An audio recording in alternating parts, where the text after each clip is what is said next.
November ini menjadi bulan yang sangat sibuk bagi Presiden Jokowi. Setidaknya ada 3 pertemuan internasional yang harus dia hadiri. Pertama, KTT ASEAN di Kamboja yang berlangsung minggu lalu. Kedua, KTT G20 di Bali minggu ini. Dan ketiga, KTT APEC di Bangkok yang juga akan digelar minggu ini. Bagaimana Presiden Jokowi memainkan perannya di panggung internasional? Apa strateginya untuk mendapatkan kepercayaan para pemimpin dunia? Dan apa manfaatnya buat Indonesia dan politik global? Yuk kita bahas.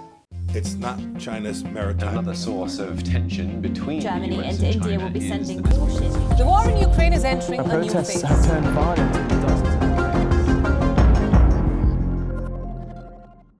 Pertemuan G20 yang baru saja berlangsung di Bali menjadi ajang pembuktian kepemimpinan Presiden Jokowi dalam menyelenggarakan perhelatan besar dalam skala internasional. Ini adalah pertemuan G20 pertama yang diselenggarakan di Indonesia. Seluruh mata dunia tertuju ke Bali. Karena itulah, sejak awal Jokowi menangani KTT dengan sangat serius.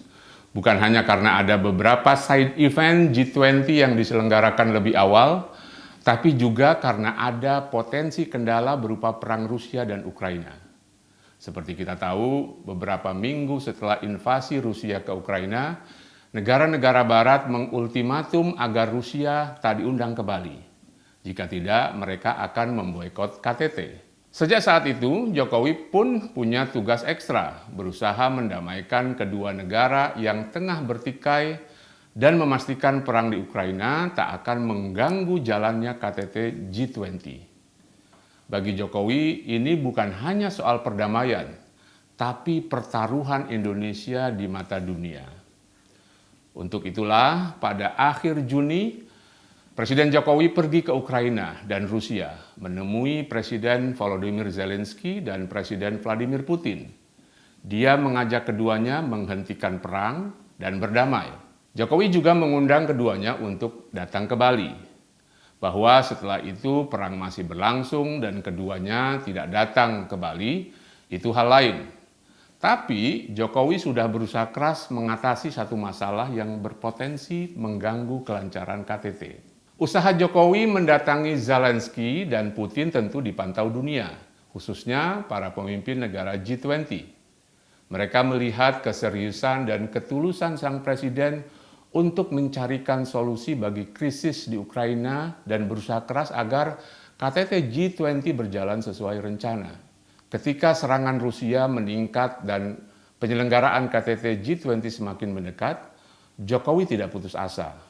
Dia mengerahkan seluruh kemampuan diplomatiknya melobi para petinggi negara G20 untuk tetap berkomitmen hadir. Dia menelepon satu persatu para kepala negara itu dan memastikan kehadiran mereka.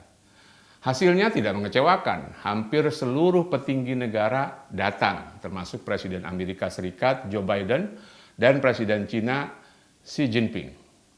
Presiden Rusia Vladimir Putin tidak bersedia hadir.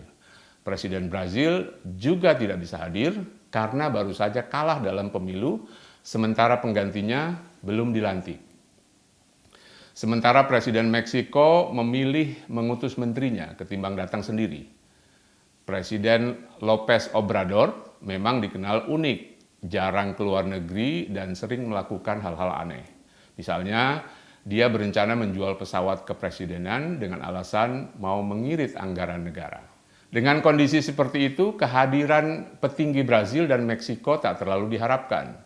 Saya menduga sejak awal Presiden Jokowi juga diam-diam berharap agar Presiden Putin tak bersedia datang. Soalnya kehadiran Putin pasti akan membuat suasana pertemuan menjadi tegang dan bisa mengacaukan KTT. Ingat KTT G20 di Brisbane yang pernah saya ceritakan di episode lalu? Kehadiran Putin di KTT itu bikin sebagian peserta bete yang berujung pada pulangnya Putin lebih awal meninggalkan KTT sebelum penutupan. Saya kira bagus juga Putin tidak hadir. Dengan begitu, KTT berjalan lancar tanpa ada kecanggungan. Kita bisa melihat pertemuan bilateral antara Presiden Joe Biden dan Xi Jinping yang hangat sehari sebelum pembukaan KTT. Rasanya hal itu sulit terjadi kalau ada Presiden Putin di sana. Keberhasilan KTT G20 tak lepas dari kepiawaian Presiden Jokowi dalam meyakinkan para petinggi negara anggota untuk hadir. Kehadiran 17 kepala negara di tengah situasi global yang tidak menentu adalah sebuah keberhasilan. Dalam situasi normal pun, tidak semua petinggi negara G20 bisa hadir lengkap. Selalu ada 1 atau 2 kepala negara yang berhalangan hadir. KTT G20 di Bali barangkali adalah puncak kepiawaian Presiden Jokowi dalam berinteraksi dengan para pemimpin global.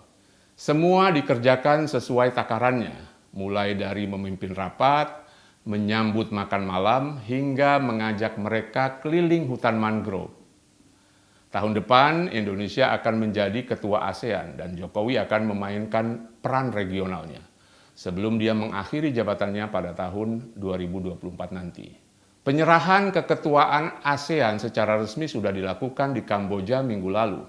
Dalam sambutannya, Presiden Jokowi menyampaikan 2 hal penting tentang ASEAN. Yang pertama, ASEAN harus menjadi epicentrum pertumbuhan. Yang kedua, ASEAN tidak boleh menjadi proksi kekuatan manapun. Tidak Amerika, tidak Rusia, tidak juga Cina. ASEAN harus bersikap netral dan harus menjadi jangkar bagi stabilitas dunia. Saya bergetar menyaksikan pidato Presiden Jokowi itu. Bukan hanya disampaikan dengan penuh percaya diri, tapi juga dengan pesan yang sangat kuat.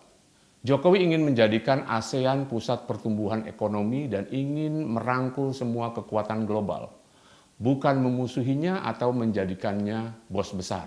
Pertemuan ASEAN di Kamboja memulai sejarah baru karena Timur Leste secara resmi diterima sebagai anggota. Kini anggota ASEAN ada 11 negara dengan Indonesia sebagai ketuanya. Jokowi akan memimpin ASEAN hingga akhir tahun 2023. Setelah perhelatan di Phnom Penh dan Bali, Jokowi akan meneruskan kiprah globalnya di Bangkok, menghadiri KTT APEC. Dia akan bertemu dengan beberapa kepala negara yang sama karena beberapa anggota APEC juga anggota G20. Mungkin kita akan lebih sering menyaksikan kiprah internasional Jokowi menjelang akhir kepemimpinannya pada tahun 2024 nanti. Deklarasi dan kesepakatan dalam ASEAN, G20 dan APEC memerlukan tindak lanjut berupa kerjasama operasional antar negara. Pada akhirnya, Presiden Jokowi telah membuat standar baru dalam penyelenggaraan event internasional. Seperti bisa kita lihat dalam KTT G20 di Bali, Jokowi tak hanya membuat senang para tamu dari berbagai negara, tapi juga membuat bangga kita semua.